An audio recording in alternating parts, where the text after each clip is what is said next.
Il existe de fausses et d'authentiques résolutions. Les premières sont prises sous l'effet mortifère d'un attachement légaliste aux exigences éthiques de l'écriture.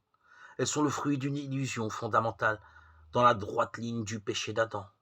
Croire que le salut surgit de la fidélité scrupuleuse à la loi et doit être conquis par ses propres forces, à la force du poignet. Au lieu et place de ces vaines résolutions viennent les résolutions de l'esprit. Celles-ci font trouver un juste rapport à la loi, celui auquel le Christ invite dans le Sermon sur la montagne, Matthieu 5, 6.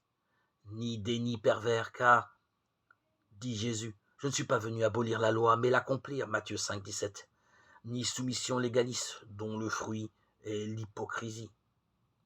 Mais, dans l'esprit, percevoir que la loi est, en son fond, habitée par l'exigence du respect sans condition de tout homme, et vivre en fonction de cette perception.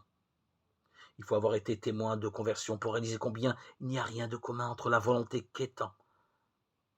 Seule la perfection et la volonté qui se laisse mener par l'esprit.